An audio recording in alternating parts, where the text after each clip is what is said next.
At ngayon po, tawagin na po natin ang tambalang Yorme Isko Moreno Torcoso and Vice Mayor G.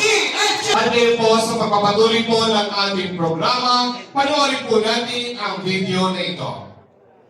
Noong ako ay bata pa, dinala po ako ng aking ama at si Daddy Pierre Atienza sa Malate City Jail para mamahagi ng mga pagkain sa mga nakakulong nating mga kababayan. Pagkatapos po noon, inutos po niya sa akin na mabuhay ng para sa Panginoon, ipagtanggol ang mga naapi at tumulong sa mga nangangailangan. Naging dahilan po yun ng aking buhay. Kumuha po ako ng mga proyekto para makatulong sa mga kababayan natin na salat sa buhay. Noong ako po ay parang isang pagpapalita sa telebisyon, ako pa yung ng programa na magpapakita sa kondisyon ng ating mga kapatid na nasa laylayan ng lipunan para kahit paano may mapakita ko sa gobyerno kung ano ang problema ng ating bansa at kung paano tayo maano makatulong. At dyan ko po nakita na ang tanging kasagutan dito ay magtulong sa ating mga kababayan na tumayo sa kanilang mga paa sa pamamagitan ng mga library projects. Noong isang taon, tinanggap ko po ang pagiging direktor ng Kababaihan ng Maynila sapagkat naniniwala ako na kapag mabigyan ng ating mga kababayan ng pag-asa at panlaban sa buhay sa munting proyekto at prosiya na ito tayo makakagawa ng mga makabuluhang mga bagay na maaaring itaas ang atas ng buhay ng ating kababayan.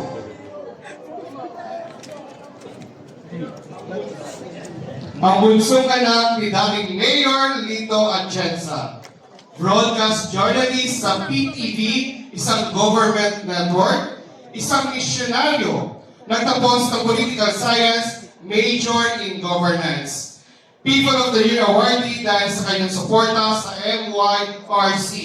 Isang ina at direktor ng Kababaihan ng Maynila, ang liwanag ng Maynila. Sa kanyang talino ang ganda, sigurado mapapagichika, Vice Mayor G. Atienza.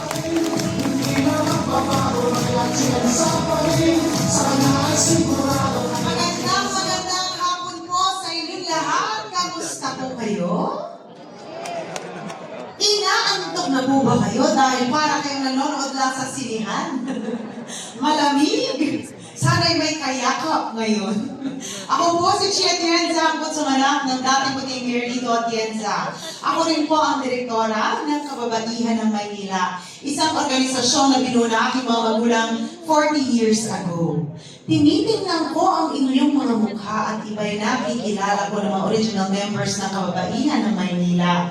Naaalala niyo po ba nung ito'y nag-uumpisa? Merong isang maliit na matabang bata na nasa likuran ng aking ina noon.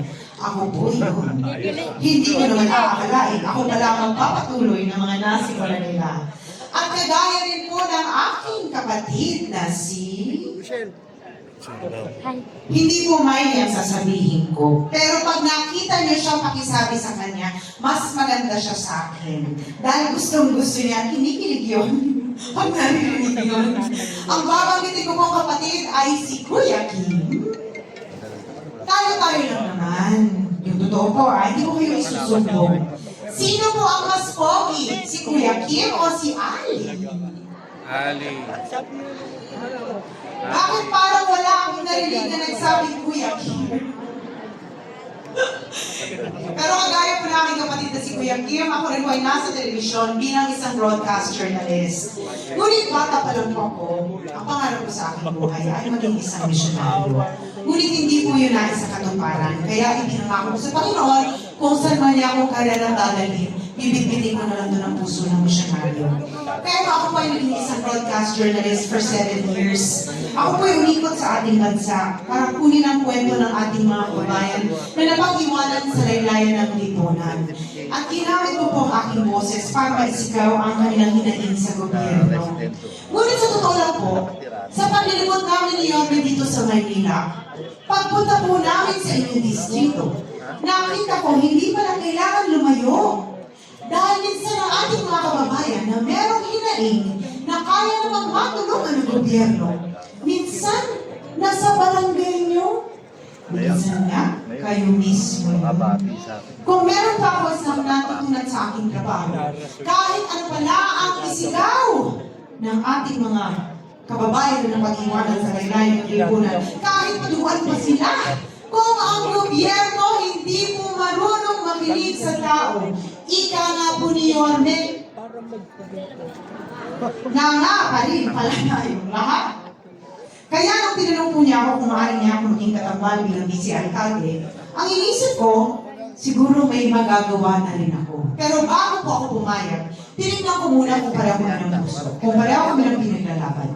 Dahil bilang isang broadcast journalist, meron po akong mga nilayong sektor ng ating lipunan at ginamit ko nga po ang aking boses para sila ay mapakinggan. Pero bago ang lahat, alam ko, ang tawag nyo sa aking ama ay Bulak-lakin. Tama po ba ako?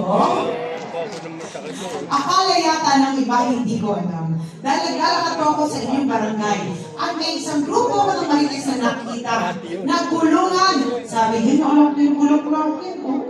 Akala yata nila, hindi ko alam, may natawag yun sa akin. Nagkukwento po ako. Ako po ang pang-anim sa magkakapatid. At alam ko ng buong pamilya ko, lalo-lalo na ng mga kapatid ko, na pag ako ay tumayo sa isang bahay, kahit pa magkampi-kampihan ng lahat ng mga kapatid ko, hindi ko ako natitinan. Nung nalaman ko nila na ako ang maging vice-alcalde ni Yorme, pinagplanuhan po nila ako. Nalaman ko na ipapasuot daw po sa akin ang polo shirt ng aking ama. Ang sabi po nila, dahil dati daw nung nangangampanya si Ali, suot-suot daw po ang floral polo shirt ng aking ama na pag nakita niyo, akala niyo bumata si Lito Atienza. Kaya tinanong ko sa kanila, ngayon gusto niyo naman gawing babae si Lito Atienza? At na-nervyos ako dahil baka itulak nila ako dun sa kanilang mga kagustuhan, inunahan ko po sila. Kaya kinabukasan, may malaking bulaklak na po ang aking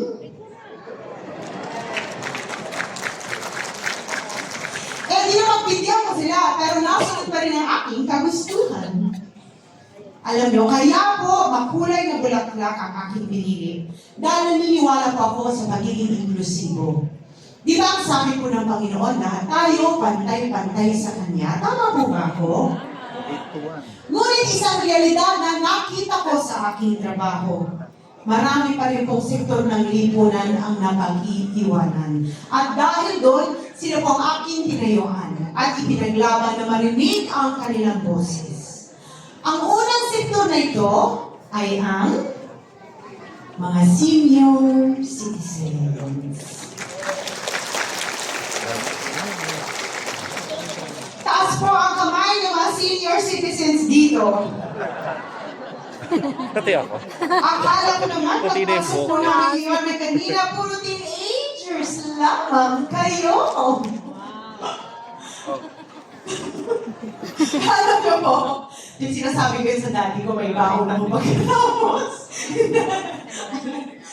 May asim pa daw kayo, sabi ni Yorme.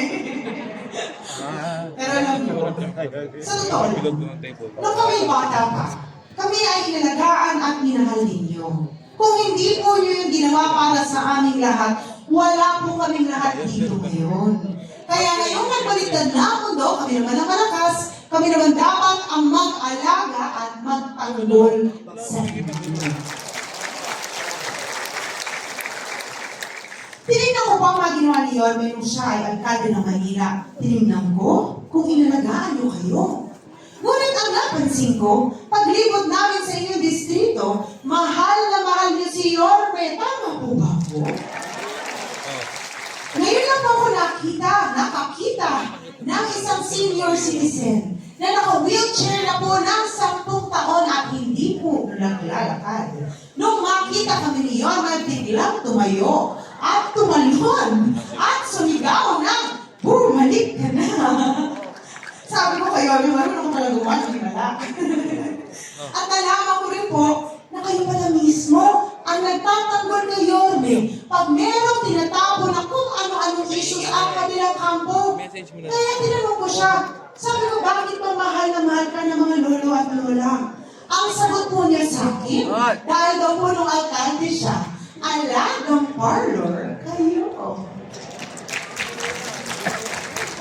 Naaalala niyo po ba, nung panahon na alkalde ng Maynila, si Yorme, kumakatok ang gatas na insure sa inyong mga bahay? Ngunit nalaman po namin, ang gatas na insure ay naging stick-on. Naaalala niyo rin po ba, nung panahon na alkalde ng Manila, si Yorme, tuwing kaarawan ninyo, may nakukuha kayong malaking cake? Nalaman po namin na ang malaking cake naging cupcake. Sabi nga ng taga-Uno Distrito, naging biskwit na daw. Naaalala niyo rin po ba, nung panahon na alkalde si Yorme ng Maynila, may nakukuha kayong black rice? Sosyal. At naaalala niyo rin po ba, nung panahon na alkalde ng Maynila, si Yorme, doon po nag-umpisa ang pagbibigay ng 500 pensyon sa inyo? Nung nakita ko po lahat ng ginawa ni Yorme para sa inyo, ang sinabi ko, ngayon naiintindihan ko na kung bakit ka mahal na mahal at bakit ka pinaglalaban ng mga nanay at tatay. At dahil doon, sabi ko, tamang-tama dahil pareho tayo ng first love. Ang aming mga mahal na lolo, lola, nanay at tatay. Ang pangalawang sektor po na aking tinayuan, hindi ko po alam kung alam ninyo, ngunit meron po kami tinayong bahay ampunan 29 years ago. Ang tawag po dito ay Home for the Angels.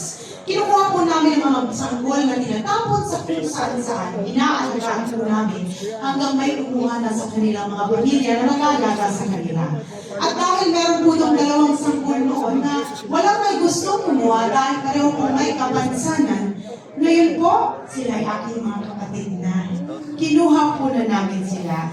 At doon ko nakita, ang hirap palang magkaroon ng kapansanan. Lalo't-lalo na kung kayo po ay isang senior citizen. Dapat mas nakaalala yung gobyerno sa inyo at sa inyong mga pangangailangan. Tinignan ko po ang ginawa ni Yorme nung siya ay alkalde ng Maynila. At alam niyo ba? Dahil sa Job Inclusivity Act, maaari po magtrabaho ang senior citizens at ang ating mga kababayan na may kapansanan. Para sa akin, hindi naman porket kayo ay senior citizen o may kapansanan, hindi nyo na kailangan ng suporta ng gobyerno. Dahil ang isang realidad, marami pa rin po tayong mga lolo at lola hanggang ngayon ay nakikipagsapalaran pa rin. Ang pangatlong sektor na aking tinayuan, kung si Yorme po ay batang tundo, si Chia Atienza po ay batang bukid. Pero hindi po ako lumaki sa Ako po ay lumaki sa St. Andrew's Field. Alam niyo po kung saan? Ang galing tatay.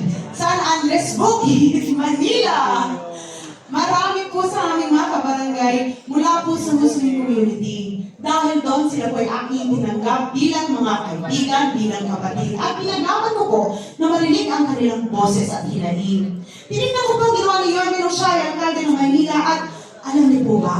For 500 years, ang nakapagpatayo lamang ng Islamic cemetery ay si Yorme. Saan ko ang galing?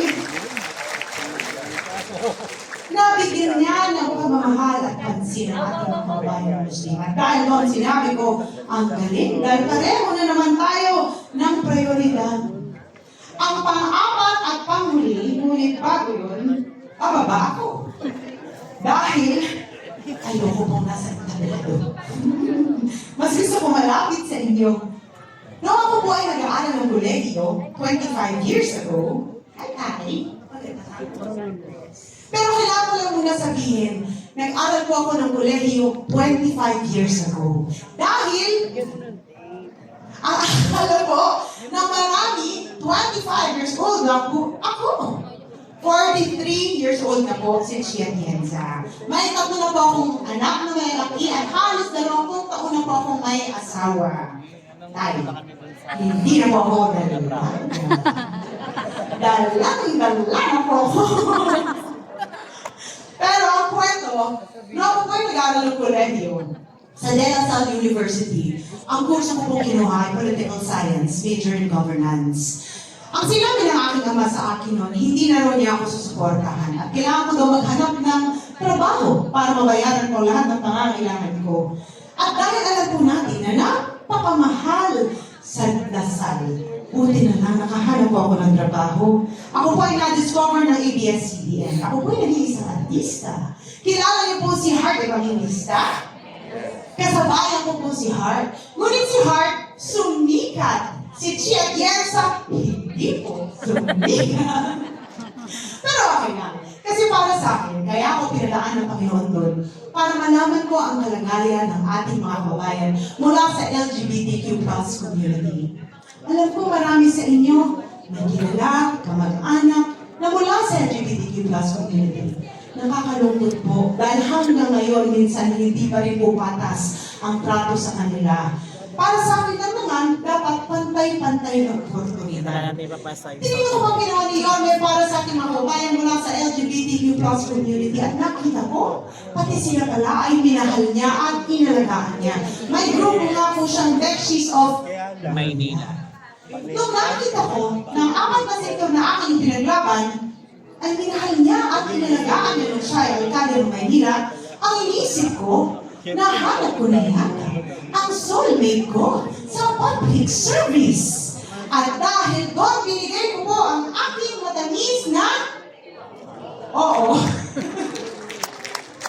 Kaya sabi ko, bago ako pumayag sa iyo, kailangan sagutin mo muna ang katanungan ko. Sabi ko, sa lahat ng pwede mong piniling vice alkalde, ang dami mong may gusto maging vice alkalde ni Yone, ang dami mong nag-a-apply. Pakiramdam ko nga, kahit na sino ngayon dito, pag tinanong, papayag. Hi, Tay. Pag tinanong po ba kayo ni Yone kung pwede kayo maging vice alkalde, papayag po ba kayo? Pag ikaw, papayo ko. Alam nyo, sinagot niya sa akin. Sabi ko, bakit ba ako ang pinili mo? Ang sagot po niya sa akin. Dahil unang-una, kilala kita bata ka pa lang. Nakapagtapos ka ng Political Science, major in Governance. Panahon ng iyong ama ay alkalde ng Maynila. Maaari ka bang pumasok noon sa mundo ng politika. Ngunit, imbis na maging politiko, ikaw ay naging isang misyonaryo.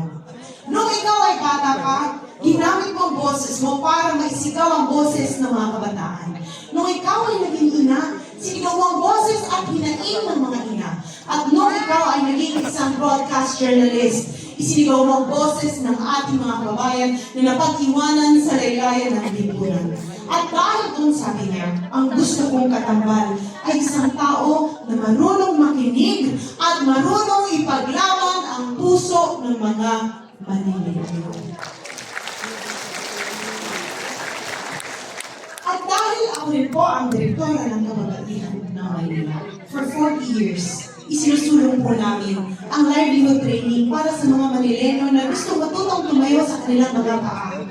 Ang akin lang, paglakad ko minsan sa inyong distrito, sa inyong barangay, minsan naiiyak po ako pag nakakakita ko ng lolo, lola, nanay, tatay, na hanggang sa inyong edad, hinahayaan niyo pa rin maluto ang inyong katawan sa ilalim ng init ng araw, araw-araw at ng ulan, para makapagpauwi ng konting salapi, para masuportahan ang inyong mga pamilya. Para sa akin, dapat kayo ay inaalagaan, minamahal, at kahit kailanman, hindi kayo dapat sinasaktan. At para sa ating mga kababayan na nanawala na ng pag-asa sa buhay dahil sa hirap na tinamasa nila, dapat bumalik muli ang pag-asa sa kanilang mga buhay sa pamamagitan ng livelihood. Dahil naniniwala po ako na ang dignidad ng bawat Manileño ay babalik kung lahat po tayo ay marunong tumayo sa ating mga paa. At nung sinabi po sa akin ni Yorme na susuportahan niya ang livelihood para sa mga Manileño, ang sinabi ko po sa kanya, ipaglalaban kita hanggang sa dulo ng mundo dahil naniniwala ako na ikaw ang marapat-dapat na alkalde dito sa lungsod ng Maynila.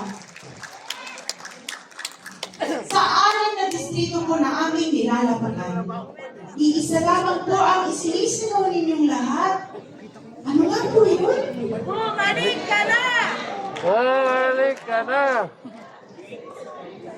Alam ko po, kaangkibat ng sigaw nyo na bumalik si Yorme dahil nagnanais ang inyong mga puso na bumalik ang pagkatok ng pagmamahal ng gobyerno sa inyong mga bahay at buhay gaya ng natamasa nyo nung siya ay alkalde ng Maynila. At alam ko rin na sa lahat ng iba't ibang alkalde na nakilala nyo, nakita nyo na si Yorme ang isa sa pinakamagaling na naging alkalde natin dito sa ating mahal na lungsod.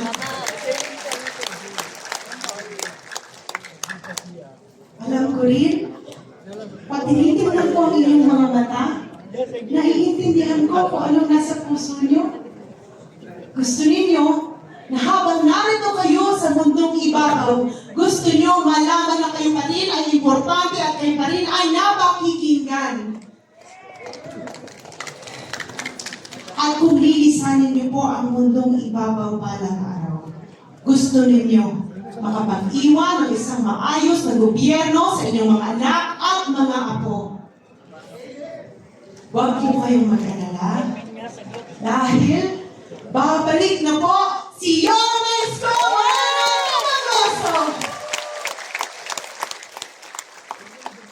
Ngunit, kung maaari, sana isama niyo rin po si Chi Arnez. Ang trabaho po ng vice-alcalde ay maging presiding officer, maging ina ng konseho, gumawa ng mga programa, polisiya na dapat po angkop sa pangangailangan ninyo. Kaya kung kayo po ay maghahanap ng vice-alcalde, kailangan maghanap kayo ng isang tao na marunong makinig at marunong na ipaglaban ang hinaing ninyo. Kung meron man akong isang bagay na kaya kong ipagmalaki sa aking sarili, bata pa lang po ako, nakikinig na ako at ipinaglalaban ko na ang boses ng mga Manileño. Kanina inilahat ko ang mga sektor ng lipunan na aking tinayuan at ipinaglaban kahit wala pa po akong posisyon. Alam niyo na rin po balang araw kung ako po ang gagawin yung katambal ni Yorme. Aming mga mahal na nanay at tatay, hindi na po kayo iiyak dahil makakaramdam na kayo ng totoong pagmamahal sa lungsod ng Maynila dahil kayo po ang aming magiging prioridad.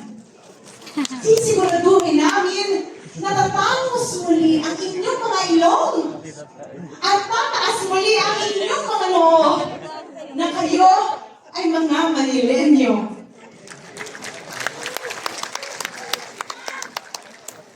Alam niyo, bata pa lang po ako.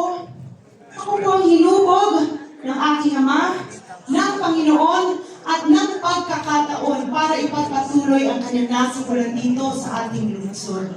Siya po ay naging isang vice mayor ng 2 termino, isang magaling at mabisang vice-alcalde, at tinuro po niyo sa akin kung paano maging isang mabisa na vice-alcalde na may integridad na susuporta sa kanyang alkalde.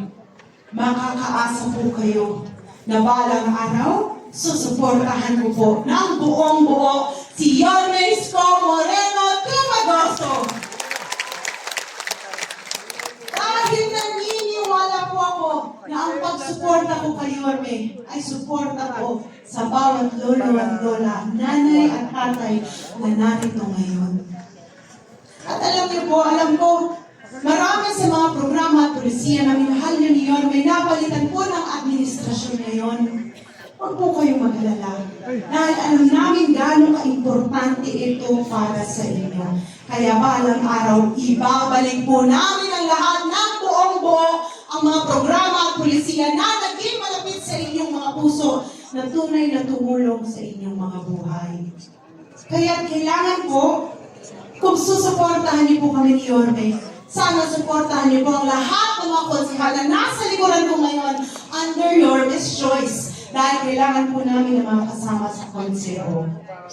At dahil kailangan din po namin ng tulong mula sa national government, sana tulungan niyo rin po ang aking Congresswoman, Congresswoman Apple Green po.